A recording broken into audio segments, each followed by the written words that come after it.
Hi everyone, this is US chess expert Garv Khurana, and in this video I will be explaining my own thought process behind solving generally complex puzzles and how you can use calculation as a tool to better evaluate positions and not just as a means to an end in and of itself.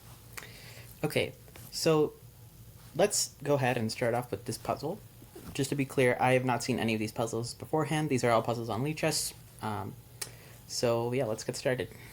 In this position, Black has just played Queen d5 and is threatening a checkmate on g2. Okay. Now we have a few ways of just stopping that checkmate. We can play Rook f2. We could play Queen e2. We could play... actually, maybe not as many ways as I thought, because obviously on Queen g4 there is Rook g8. And Bishop g3 still blunders to checkmate on g2. So there's actually not as many ways as I thought, and actually I suppose Queen f3 is also possible. But it's important to note that at the moment we are currently down a piece. So we do need something kind of concrete in order to justify our own position. Okay. So in this position, I feel like Rook f2 does feel a bit too slow. Now, really the question is, what is our own threat? Because Black could probably just play, okay, Rook g8. If we play Queen f7, Rook g7, I don't exactly see what we have there. And Rook g8 on any other move really just threatens Rook takes g2. Except for maybe Queen f3, but they're retreating pieces. Queen f3 actually in that case would be pinned, so we would have some issues in terms of actually just losing material. So it's not exactly clear what the idea is. However, one thing I do see is that we could, if we did play Rook f3, we would have potential mating idea with Queen h7, Queen h6, and then Rook h3. So if you just imagine we had our bishop take this pawn, Black just wasted a move, we could play Rook f3 and then set up the idea of Queen takes h6 and then Rook h3 mate. But the question is, do we have enough time to actually do that? Not quite sure.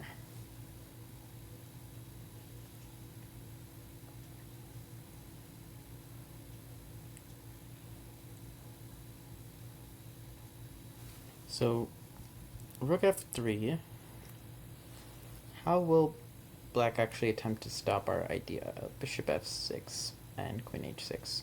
Well, one thing they could do is maybe they could just take, and then if Bishop f6, they can just take with the Rook. But if they take, then they allow Queen g6 check, King h8, and then I think we have forced mate, with just takes on h6, King g8, Queen g6 check, King h8, Bishop f6, Rook takes f6, and then Rook h3. That would be a checkmate. So that wouldn't actually be a way of playing for Black. And otherwise, I suppose there's Rook g8. And they could be threatening Rook takes g2 and trying to force some trades. That's definitely an interesting way of playing. So Rook f3, you could see Rook g8. There we could play Queen f7, Rook g7. And I don't exactly see what we have concretely. So if we move the queen back, then actually Rook g2 is still possible.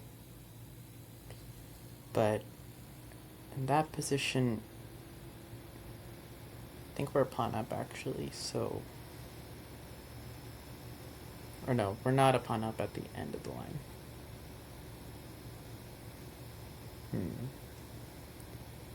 Okay. Okay, so rook f3, rook g8. Maybe bishop g5 doesn't work. It's just rook takes. Yeah, it's not so obvious what the follow-up would be there. But it does feel like rook f3 is probably the move to me. Because it seems like the most active thing you can do while also preventing checkmate on g2. So rook f3, rook g8 is really what we need to figure out. What is our follow-up there? So we could consider playing f takes e takes f7. And then rook takes g2, king takes g2. Okay, actually, I just realized, one thing that we're threatening after that is if they don't take on f3 immediately, then we are threatening queen g6 check and just checkmating up with bishop f6. So, rook f3, rook g8.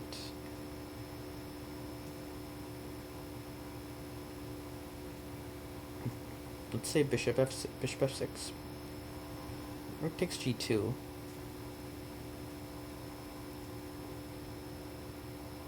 I wonder if we should actually be playing king h1. Because on queen takes f3... Oh, on queen takes f3, unfortunately, I was thinking queen takes f7, and then if they play rook g7, then we would take, but actually, it's a check. So that's unfortunate. But rook f3, maybe we can still get that idea to work. So rook f3, rook g8, bishop f6, rook takes g2,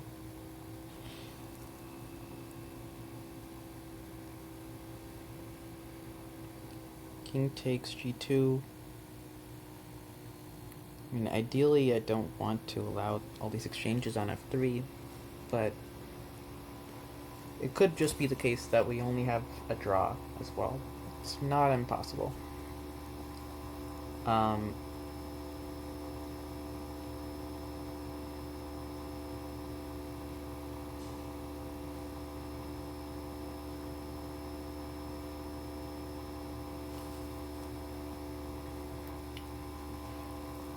rook f3, rook g8.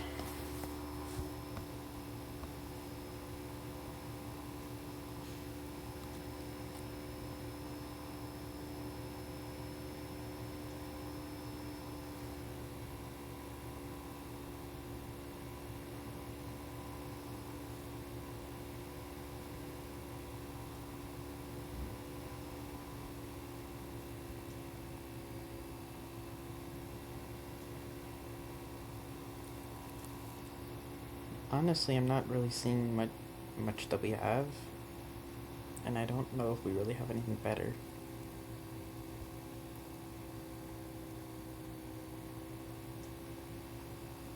Rook f3, rook g8. I suppose we could play actually rook af1. That's actually not out of the question, because then we maintain our threats. But then I suppose they could play f takes e6, because now we don't have queen g5 check, queen g6 check. Maybe we take on f6. Now we're threatening queen h6. Probably they take on f5. But if they take on f5, then we have... No, we don't have queen f7, unfortunately, no. Okay, rook f3. Rook g8. Bishop f6. Rook takes g2.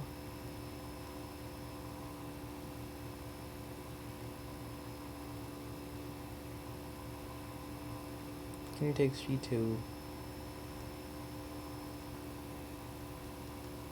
Say queen takes f3. Queen takes f3, bishop takes f3, king takes f3. So how is that position?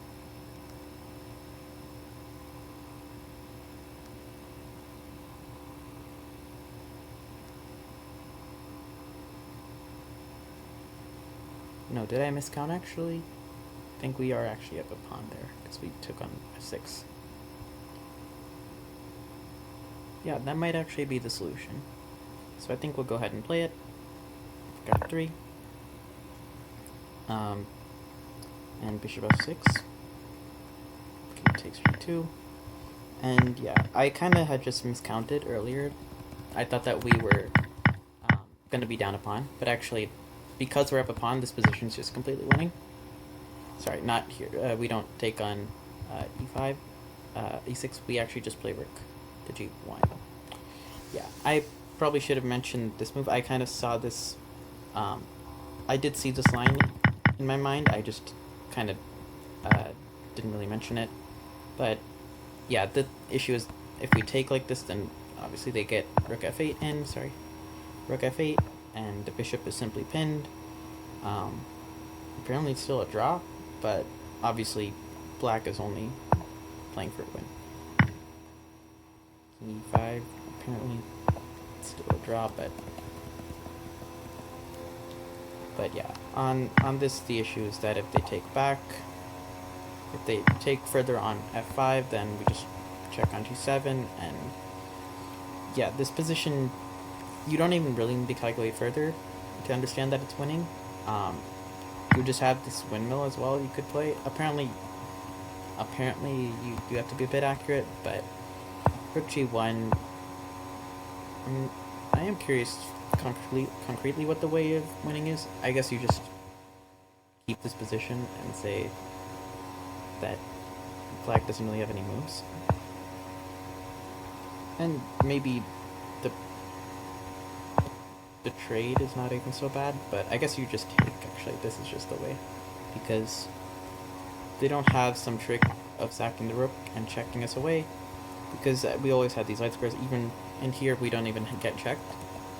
And otherwise, what we're threatening is going king g6, rook h7, and then rook h8. But yeah, it's not even all about understanding that this is winning, but it's about understanding that this is really the only way of continuing the game for white. Because on rook f3, because on any other move, rook f2 is just too passive. We don't actually have a way of playing after rook g8. Because if we play g3, then we just get check rated on h1. And otherwise, we have to try and keep this g-pawn protected, but at this point, black just consolidates their extra piece. And we need something concrete with rook f3, because the point is that we need to actually create a threat, and the threat is that if they don't do anything, then bishop f6 is actually winning for us, because we have this idea of queen h6. So, to illustrate, something like this would happen. But yeah, it's really more here about conceptualizing everything than actually having calculated very deeply. And that's a lot of what chess is. It's not just about calculation, but it's about how you can kind of use it in tandem with your own decision-making abilities. Alright, let's go ahead and go on to the next one. Alright, so in this position, black just took on a3, our queen is hanging, and black is currently pinning our rook to our king. And it is even material. Black is 2 pawns up, but it's effectively even. So yeah, the question here is, what is the idea? So one thing I do immediately kind of think about here, at least it jumps out to me, is that this back rank is kind of vulnerable to some tactics. So if we just imagine that this rook was not pinned, like if our king was on b2, then we actually would just have rook d8 check, rook takes d8, rook takes d8 mate. So one possibility here is that we want to set that up. Now, something that comes to mind is queen takes e4, but I don't actually think it's a good move because there's just rook takes c3. And okay, it's not the end of the calculation there, because obviously if we take with the knight, queen takes, then we are just getting kind of run over. We're not getting mated immediately, I believe, but after rook c2, queen a1, king d2, it just doesn't seem so clear-cut to me. It could be that we come back to this variation and it actually ends up working, but I just don't think we should be investigating it at the moment. The main thing being that, so it also, if on queen e4, rook takes c3, play king d2, I believe just knight c4 should be good for black, I believe. In any case, black kind of has some time to untangle and maybe play like knight c6 to try and prevent these threats. So the question is, how do we want to actually create something here?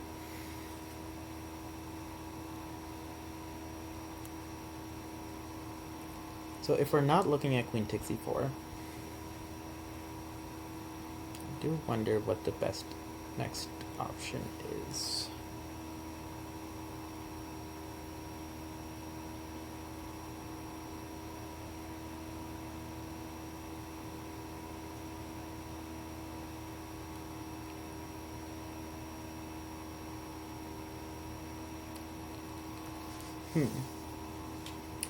I'm kind of realizing that maybe there isn't much else to consider other than queen takes e4, because our queen is hit, and if we just move it, our rook remains pinned and doesn't really have a chance to create threats on the d-file.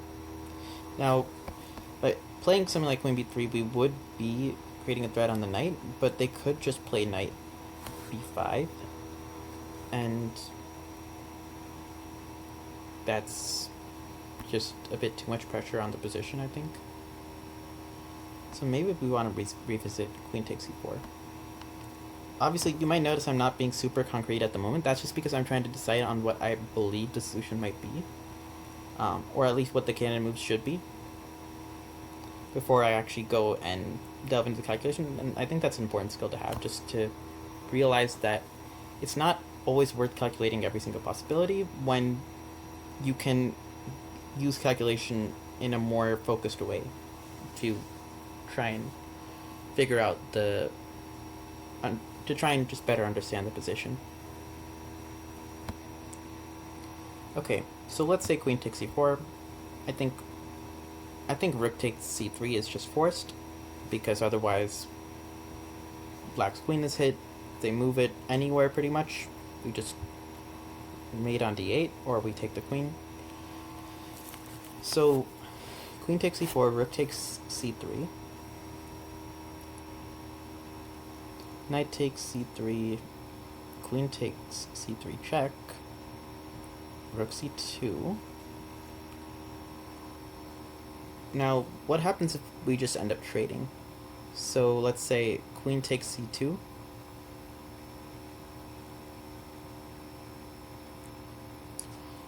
rook takes c2. If knight takes c2, then we actually just checkmate on d8. So at that moment, black actually cannot recapture.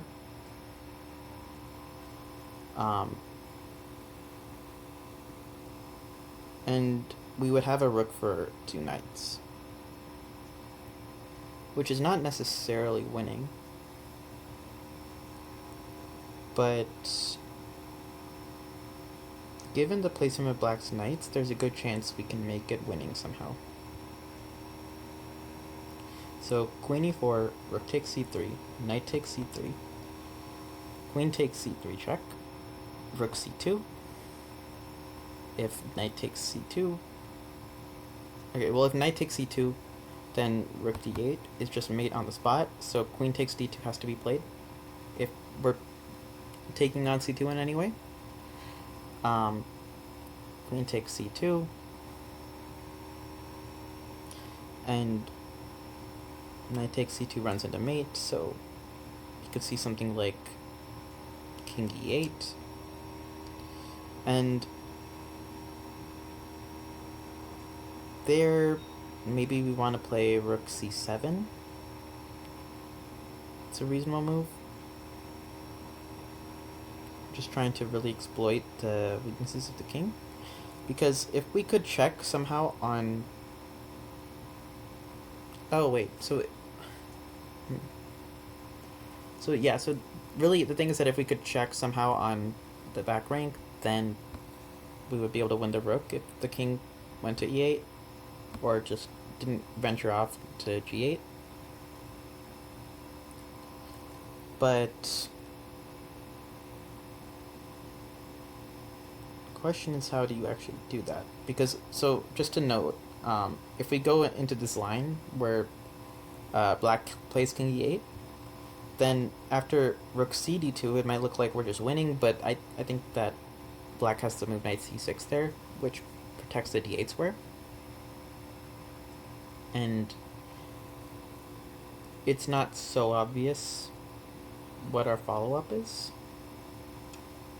Although, like, we have this b pawn. It almost can be used as a decoy.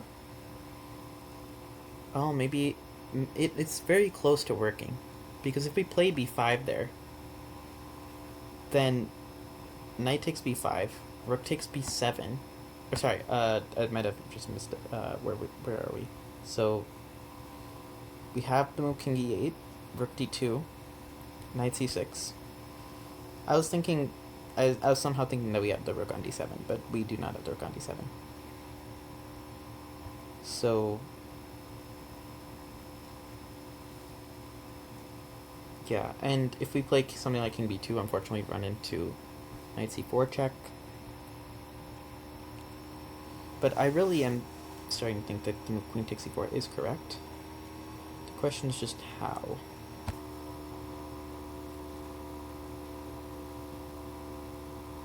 Yeah, queen takes c4, rook takes c3, queen takes c3. So knight takes c3, queen takes c3, rook c2. Rook c2 is an only move as well, so we have to play it.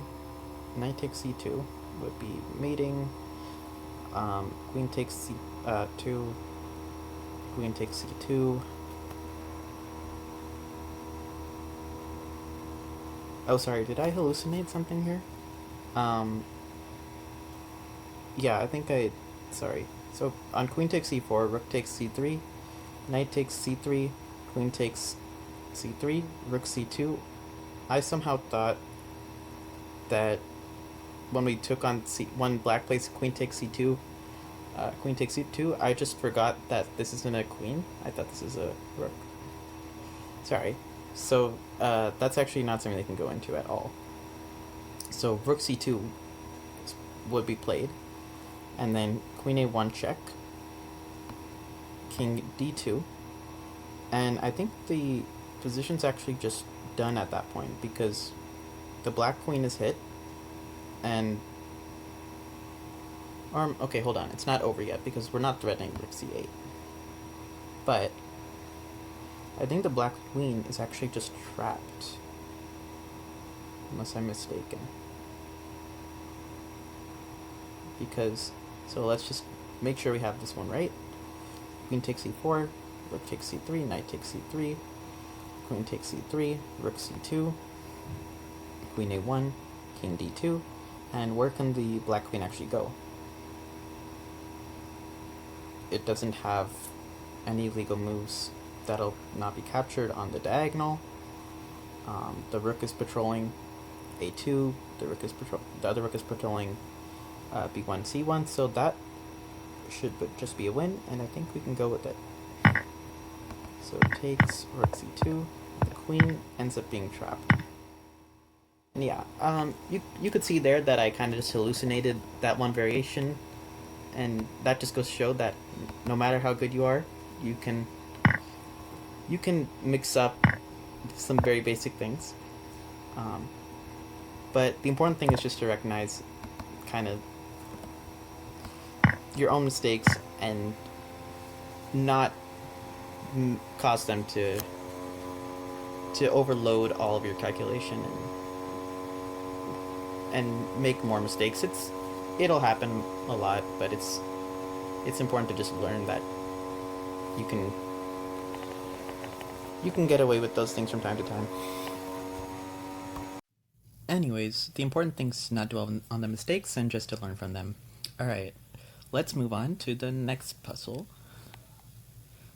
Just a note, in this position, we had this checkmate, and otherwise, if black plays something like knight c6, we are just up a queen for 2 knights and just winning.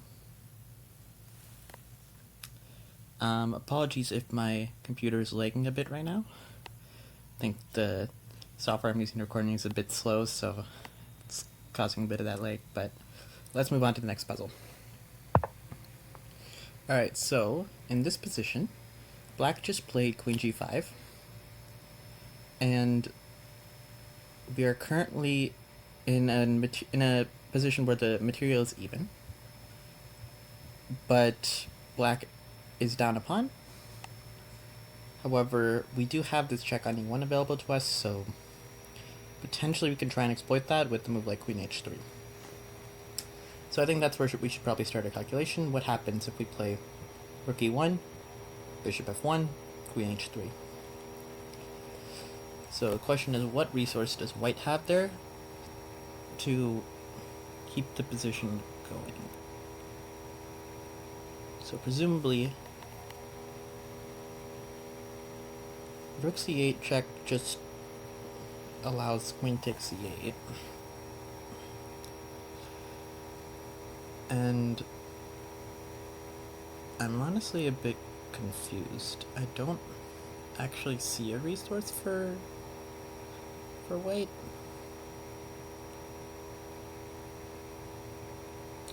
But this is the kind of position where it's really important to do your due diligence and not just conclude, oh, that means rook e1, queen h3 is moved. Probably it is, but we should do our absolute best to try and find a response for white that actually keeps the position going and is a way to actually play without just getting checkmated.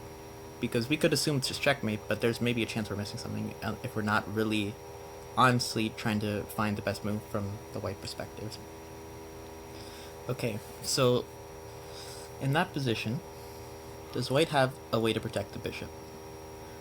So one thing I suppose could be considered would be rook d1, queen takes d1, rook takes d1, and rook c1. Oh, sorry, no, what am I saying? On rook d1, we just play queen takes f1 mate. So it's really tough to see a resource for white in this position.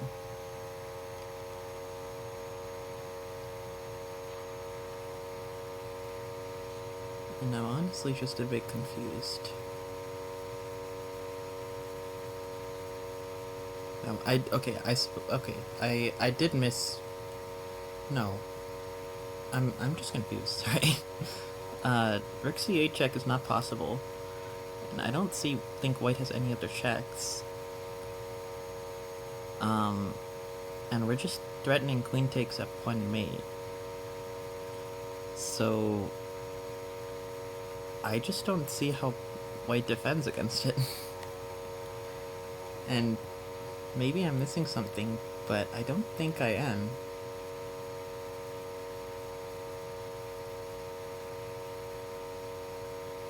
I think it's just mating unless black wants to give up the rook on c8, in which case we're just up a rook. So I don't really understand.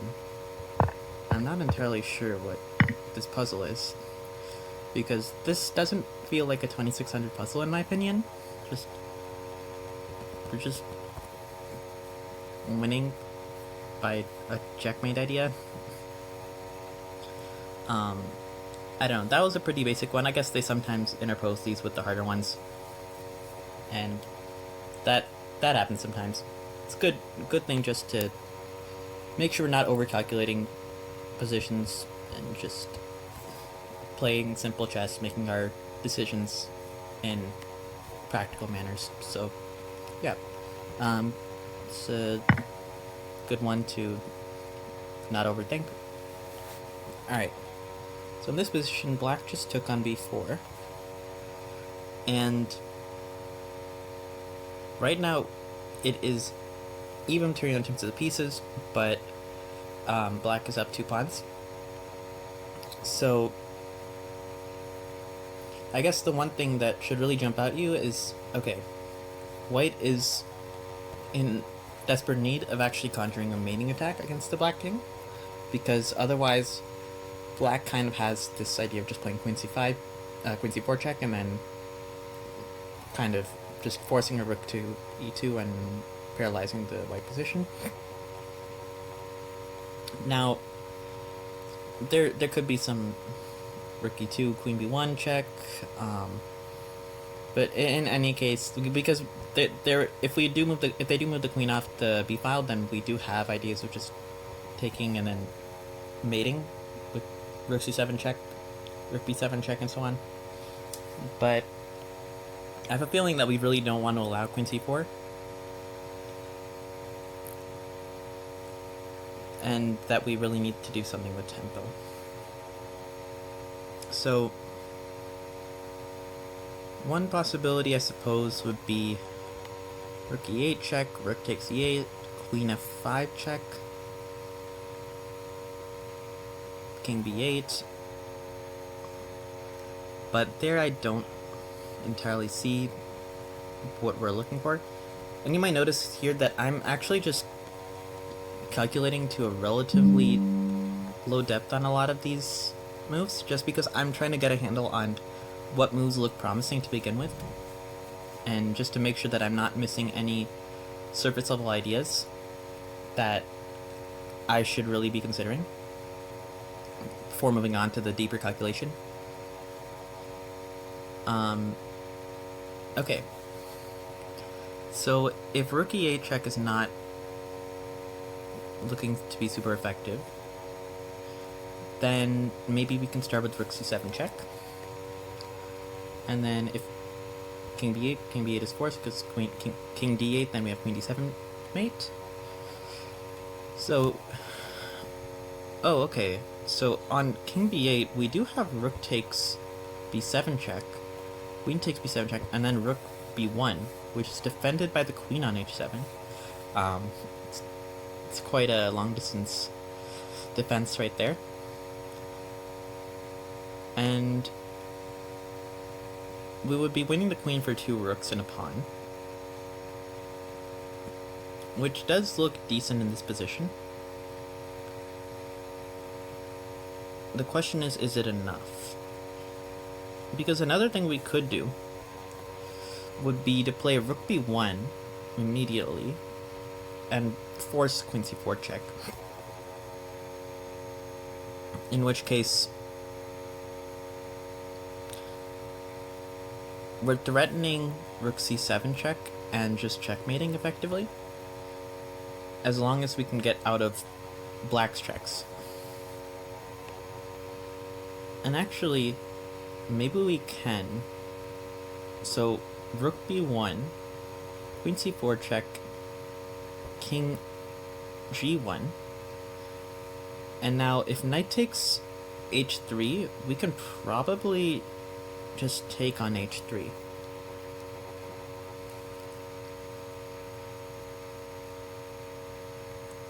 And they can play g4.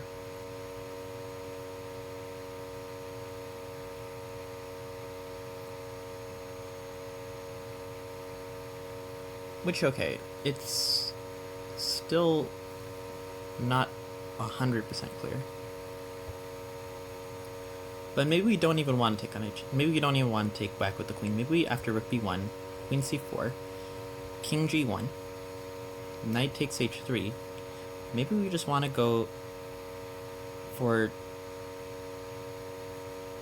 king h1, and the only check that doesn't just lose the queen with like queen e4 check, the only other check is knight takes f2 check, in which case we can play king to g2, and then black runs out of checks, and we are threatening the simple rook c7 check and just mating on either d7 or capturing on b7 and then just checkmating further. So that looks very promising to me.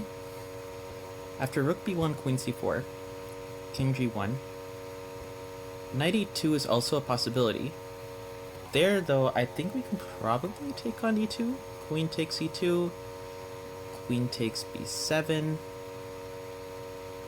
king to d8. Maybe we don't actually want to.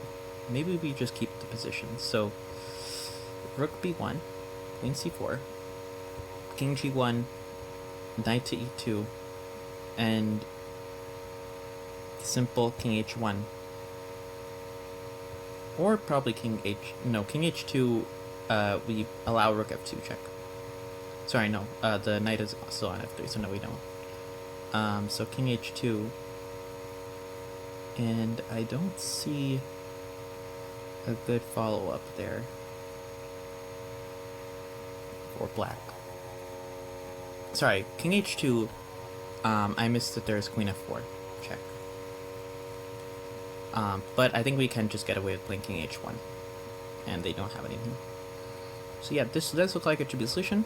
We can go ahead and play it. Oh, okay. Alright, yeah. So I'm curious to see what we missed. Sometimes it's a very small subtlety. It might have just been actually something like rook c7, and maybe now we have to play rook b1? No. Okay, apparently it's neither. Maybe we have to play rook e7.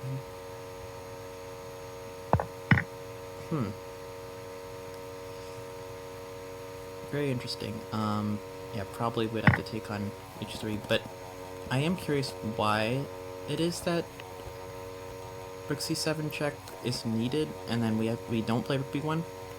So rook b1, queen c4, king g1, knight h3 is the only move.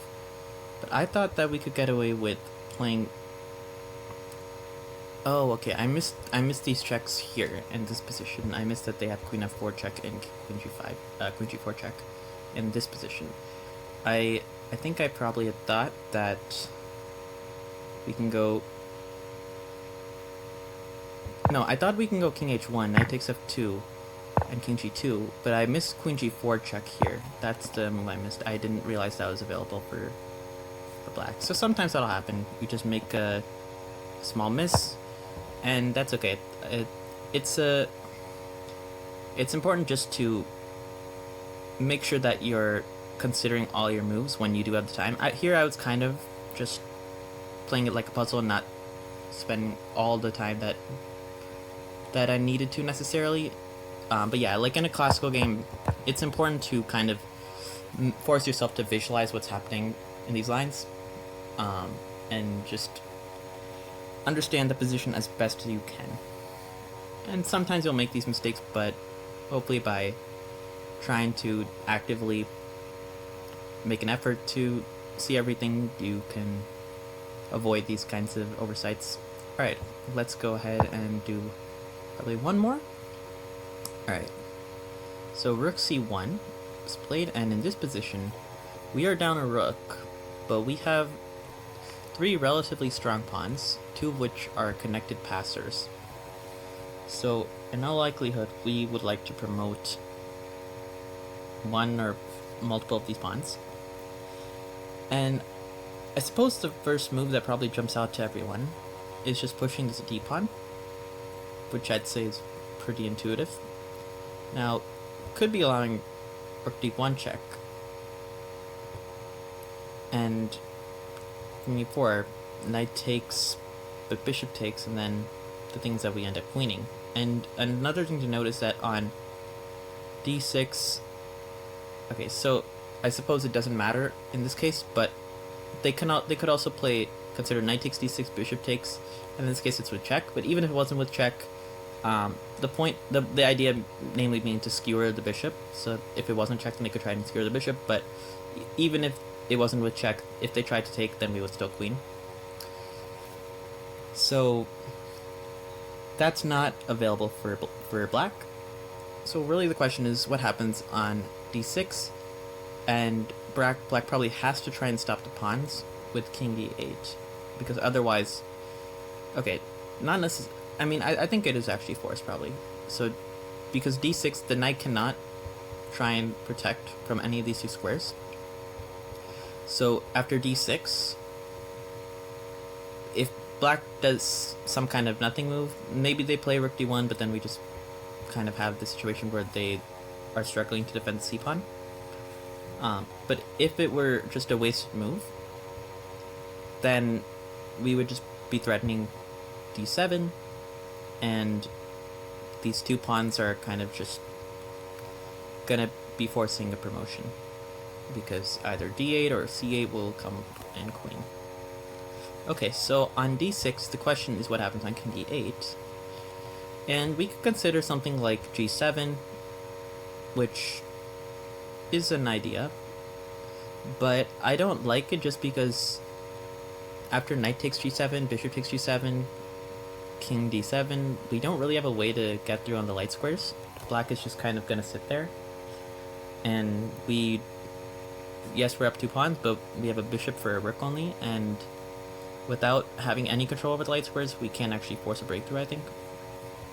So in that case, I think it would just be a draw. So king e8, so after d6, king e8, maybe what we need to play is something like king e4. And we're hitting the knight. The black rook cannot move to try and defend the knight because the c-pawn would promote.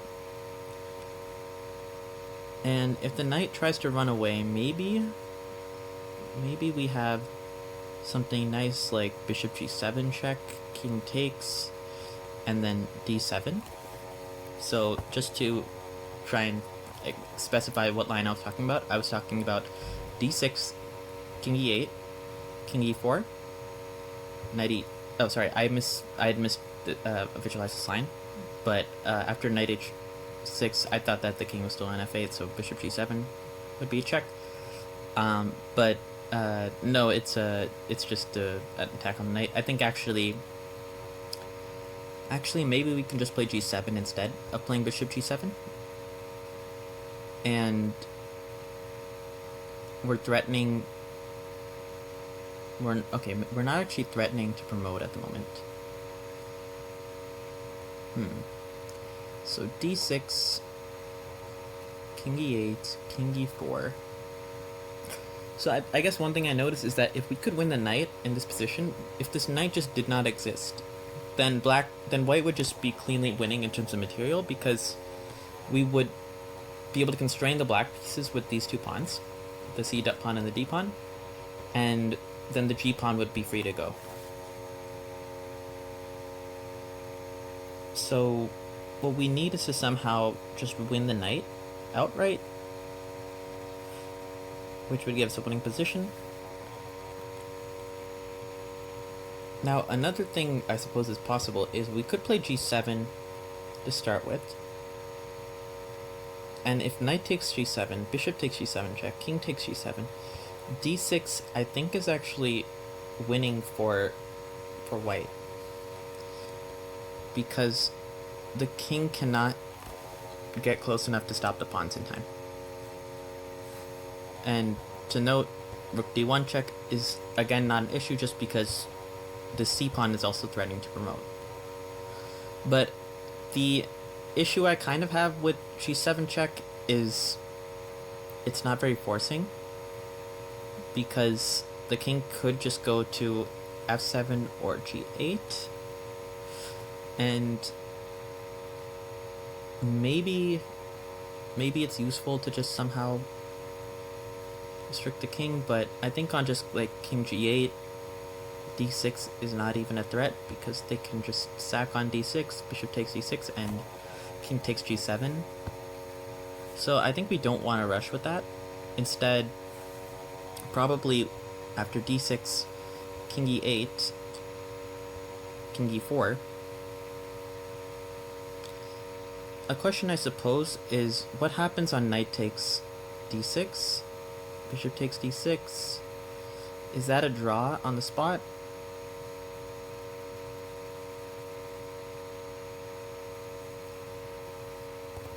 So d6, king e8, king e4, knight takes d6, bishop takes d6, king d7,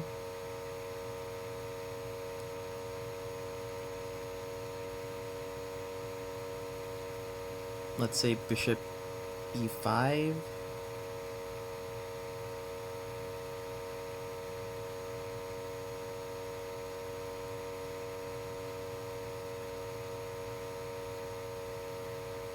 I think it is a draw, because unfortunately I think black has this idea of playing rook g1, and if we were to play g7, then rook takes g7, and the bishop is overloaded in defending these two pawns. So king e4, I don't think would be effective if they play king e8 on d6. So I think that I think that knight takes d6 would just be a draw. Maybe I'm missing something, but I think it would be a draw. So probably we want to have a different candidate move. And maybe the candidate move is actually to play g7 immediately. Because if we play g7, now that the king is moved off of f8, it cannot try to defend the pawn from g8.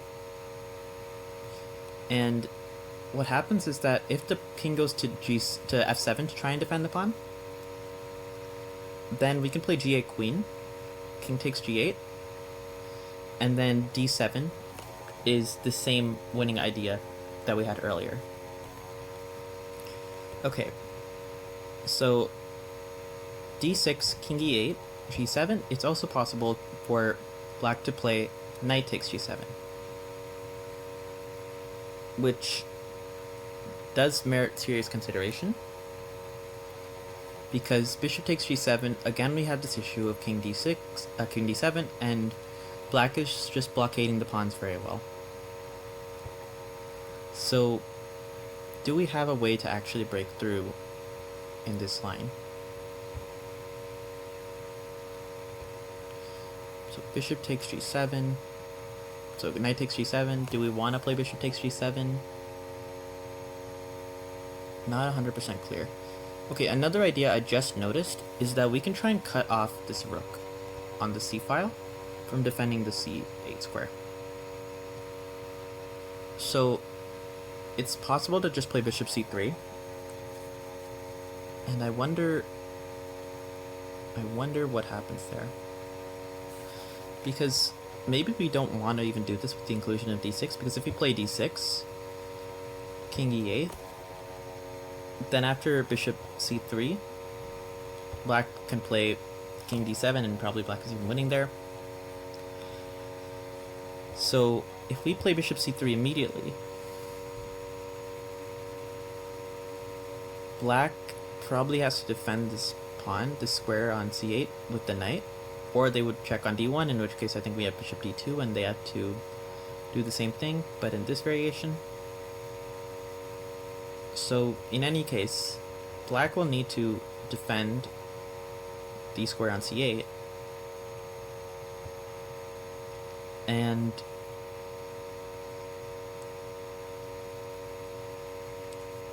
the question is, what happens in both lines of knight e7 and knight d6? So if knight e7, then I think we probably just have d6.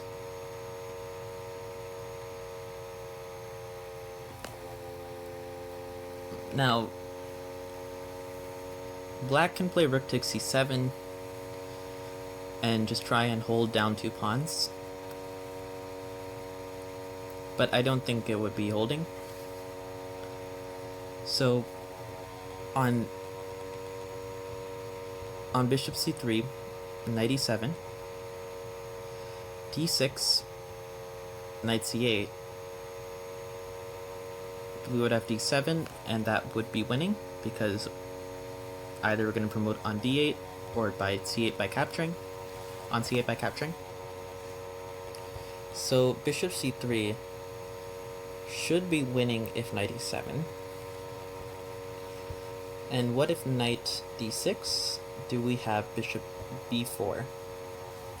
Because if rook takes c7, then we have bishop takes d6 with check, and we're picking up the rook. We're up 2 pawns and it's winning.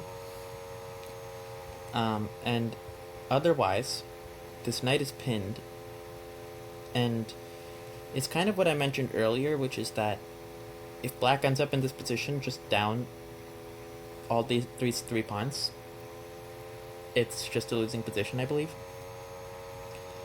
Now they could go after the g pawn, and then we could take. They would take, and it's not over on the spot. But maybe we have a tempo winning move with bishop f4. And we're hitting the rook on c1. They have to move, presumably, on the c file. And after something like rook to c5, we can play king to d4. They have to play rook to c2, and then d6. And the king is, I think, too far away to actually stop these pawns. So hopefully we all followed that calculation. Bishop c3, knight to d6, bishop b4. If king to g7, then we can take. King takes g6, bishop f4, rook to c5, king to d4, rook to c2, d6. I don't know if the inclusion of these moves necessarily matters, other than bishop f4. I don't think king d4 is necessarily important. But the main thing is that we just get these pawns rolling down the board too quickly. Okay, the other thing that we have to look at on bishop c3, knight to d6, bishop b4, is that they could play king to e7. This is a possible move. Now, I think it probably does not work, just because we can play g7. And now we're threatening to promote on g8, and they have to address it somehow. The only way they can address it is either by moving the rook, but they can't because the c8 c-pawn will queen, or they can address it by bringing the king back and accepting that they're going to lose a knight. So they could do that, in which case we might get a similar position from before. So we could play bishop takes d6, they take on g7, bishop f4, rook to c5, say king d4, rook c1, d6, and the important thing is that they're still on the g file, so they just can't get back in time. They could play king somewhere on that file, and then we would play d7 and be winning. Okay, so that was all on bishop c3, and knight moving to defend the pawn. However, I think we actually need to make sure that we see what's happening on rook d1 check, right? So I think actually rook d1 check is probably just losing actually to just king c2. I thought that we had to play bishop d2, but what I realize now is that on rook d1 check, king c2, we're hitting the rook, and our c-pawn is still threatening to promote. So they probably have to try and defend with the knight, but now we just take the rook, and we're just up 3 pawns. So the main thing here is calculating all the variations and making sure that you're confident in each one, because it's really about being accurate in all these lines and being very diligent to make sure you're not missing any details. And I just want to, that's why I'm actually going to revisit one of the variations, just to make sure that I'm not missing something. Because I think on bishop c3, knight e7, we should be very careful to make sure that we have a win with d6. Because d6 is a move where we give black a lot of options, so I just want to make sure that we're not missing something that black can do and hold the position.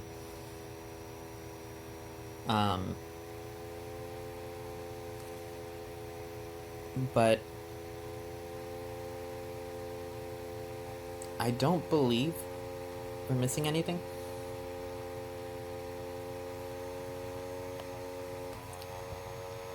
So bishop c3, knight to e7, pawn to d6.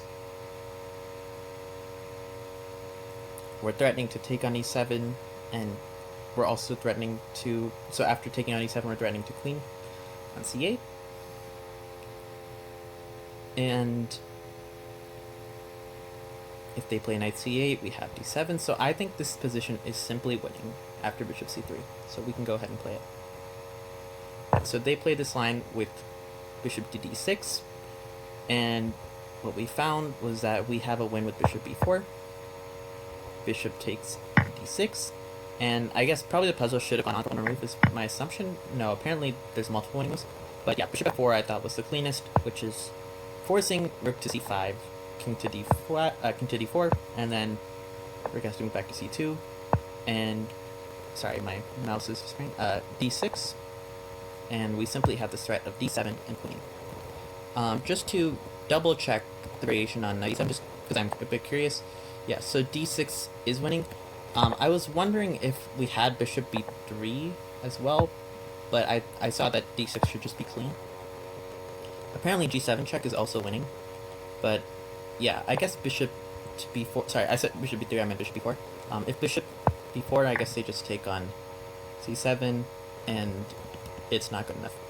Yeah, I think this is a pretty good exercise in just being very diligent in our calculation, because these positions are always very, very complex in terms of the amount of moves that you have to just make sure that you're seeing. And I think that breaking them down systematically is the best way to kind of deal with them. Alright, let's go ahead and I think do one more puzzle, and then we'll call it a day. Okay, so in this position, we are currently down a knight and a pawn, but we have this check on g7 that can allow us to double up our rooks and potentially set up some mating threats. So I think that's probably the first thing that should stick out to everyone, just that we are potentially going to be getting a mating net, and that's where our compensation will lie against being down a piece. So what happens on rook g7 check? I think this is really the only candidate move that you should have in this position, because it's just so forcing and clearly gives you potential avenues to creating threats. And I don't think there's any other way of just doubling up other than maybe rook takes b7, but it seems a bit slow just to waste a tempo, but we could consider it. I think regardless, we should consider rook g7 check first. So rook g7 check, if king h8, what happens on rook d to d7? So the threat right now is rook h7, king to g8, rook to g7 check, rook d to g7 check, king f8, and then rook h8 mate. So that is a threat. But yeah, black could try to address the rook d to g7 check by going rook g8, but in that case they just blunder mate in 1 with rook h7.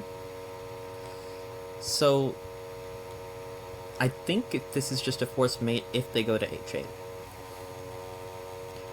because I don't see any actual way of preventing this idea.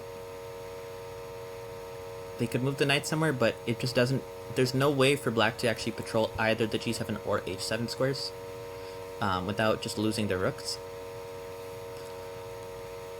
So should just be winning on king h8. Question is what happens on king f8. So we have this rook on g7, king s going on f8. And maybe we want to take on h7 first, or we could play rook d to d7 first. Both options look very viable. The question of which one is better, I think, just boils down to being concrete. So, rook to g7 check, king f8, rook takes h7. We're threatening right now rook h8 check to try and pick up the rook, and if the rook tries to just get away from being this far away on the rank, and go rook e8, for example, we could just play rook h8 check, and then if the king goes to e7, we have rook e1 check, and the rook will be picked up. If they play rook e6, then we just take one of the rooks and take the other. So rook g7 check, king f8, rook takes h7. If they cannot play rook d8 because our rook will simply take. So the other thing, sorry, I should have mentioned, is that on rook takes h7, rook e8, if rook, so we have this line, rook h7, rook goes to e8, rook h8 check. They could also play king f7, but in that case, I believe we just play...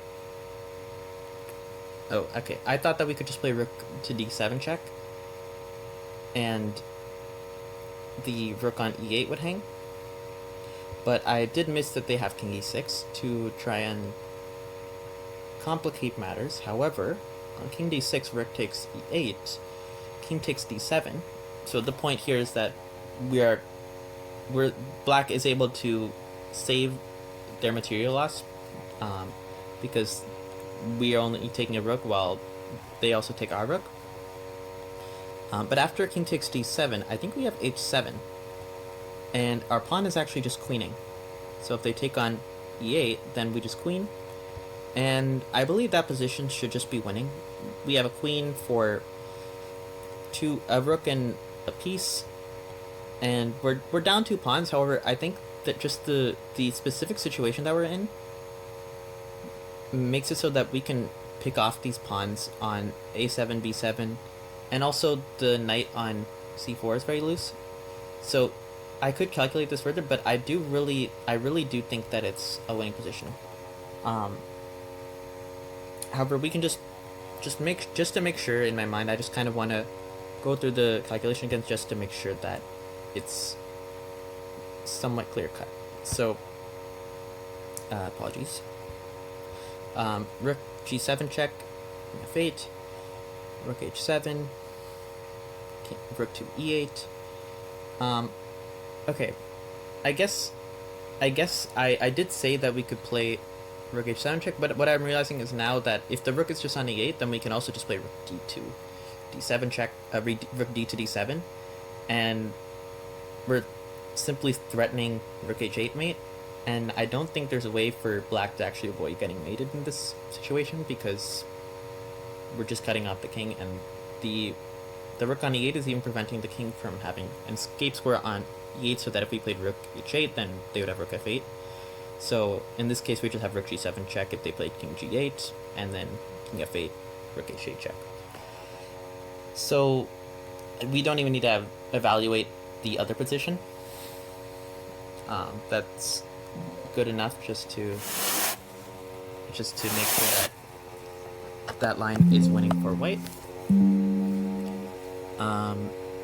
But we didn't check what happens in the other line. So on rook takes h7, they did not have to move the rook to e8. The other move that they have, okay, I guess they have 2 moves. King e8 is actually a move, but king e8 I think loses to... So the point on king e8 is that if we were to play rook h8 check, then they can just block with rook f8. However, I think that it is losing because after rook takes after rook h7, and then they go king e8, then we can play rook e1 check, and the king is forced onto the d file or the e file, where the f6 rook cannot actually block on f8. So we would just check on h8 and win the rook on a8. Okay, so rook g7, king f8, rook h7, king g8. I think we should just go back rook g7 check, and then after king f8, I think rook d7 now is likely strong, because we're threatening h7, and just promoting, or also even playing rook g8 and mate. And obviously, if king h8, after we had taken on h7, it's just a worse version of the previous position. So I don't think we really need to calculate that. However, yeah, on king f8, I just don't see what black does, because they don't have a way to, like, get rid of this restriction on the 7th rank, and they don't even have a way to try to address this h7 threat. They could try and play something like g5, but we still just play h7. And if they played pawn takes or they played rook h6, they're not addressing anything, because even though they're addressing h8 queen, we can just play rook g8 mate. So I believe that should be the solution. So rook g7 check, we take on h7. Okay, so I did miss this move, knight to e3. But yeah, I think that these kinds of moves, they're considered objectively best by the engine sometimes, but in practical play, I think these are the kinds of moves that you can actually just discard from your calculation in many cases, because they're not particularly, like, threatening in terms of addressing your threats. The moves that we considered were kind of more geared towards addressing the threats, and in this case, this probably does create something that we have to make sure we're accurate about, but it's gonna be winning just based on the number of options that we have. So I'm assuming we could play rook d to d7, and I don't entirely see how black is actually going to address our mating threat. They could play knight f5 check, and I guess maybe the idea is that we move our king and then they want to take on h6, but I think we would just take on h6, and we're still threatening checkmate. The black king is just so restricted that the position should just be losing. So I think we can just go ahead and play rook d to d7. Oh, okay, so apparently it's not rook d to d7. Yeah, I guess I should have been a bit more thorough in my analysis. Okay, I think I understand. So the point is probably rook h8 check, and after king f7, we can take, and if they do actually take our rook on d1, then we have this move h7, and we're queening. And the same thing effectively on king to e7, we just take on a8, knight takes d1 and h7, and we're actually queening. So actually I did need to see this line. Sometimes these kind of moves can escape you. In this case, I was going a bit too deep in my calculation and not noticing what other responses black could have. But yeah, I think that just recognizing this is your best continuation is the more important thing. Because yeah, you have to be accurate once you get into this position. But as long as you're being accurate when you need to, it's okay to make these mistakes. In this case, I was just going a bit more quickly on this line, because I kind of assumed that there would be something, and that this was probably the kind of idea that you'd see in a puzzle. But yeah, I didn't really want to focus more on the calculation after we made the moves than the calculation before. So yeah, I guess in this case, so knight f5 check, you go something like king f2. Apparently the move I missed, I suppose, was king g8, though apparently knight h6 is even fine. And rook f7. Okay, yeah, I thought that somehow we had something in this position, but I guess we don't actually win any material. Yeah, yeah, I guess that's definitely a detail I should have made sure I saw. But okay, let's go with one more puzzle, and then I think we'll call it a day. Okay, so in this position, white has played queen f2, and we are currently down an exchange, but we have some openings against the white king. Okay, so one thing that kind of jumps out at me is that we almost have this knight g4 check, but it's currently defended by this pawn. So what we could try is taking this pawn in h3 and then threatening the move knight to g4 check. So if knight takes h3, knight g4 check, we should just be winning. But the question is, what happens if they don't take on h3? Do we have an actual threat? I mean, we have this threat of knight g4, but do we have something concrete if they address the threat?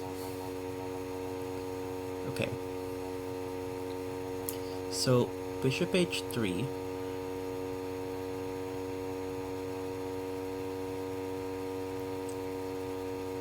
I suppose they could play rook to g1,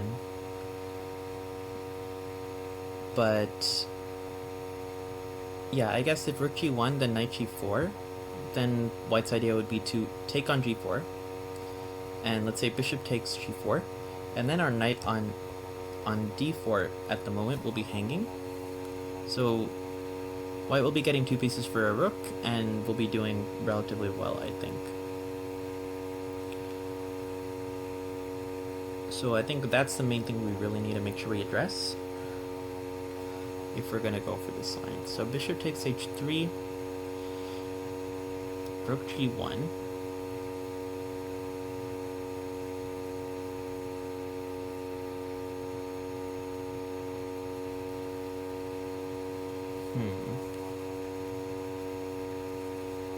Okay, so maybe on bishop takes h3, rook g1, knight to g4 check. Knight to g4 check, and rook takes g4. Maybe what we want to do is not take with the bishop, but we take with the queen. And then we are maybe threatening a move like knight f3 check. And if white plays something like rook to g1, then we can take on g1, queen takes g1, and then we have knight f3. And I believe we're just winning material there. So I think that is even the solution, probably.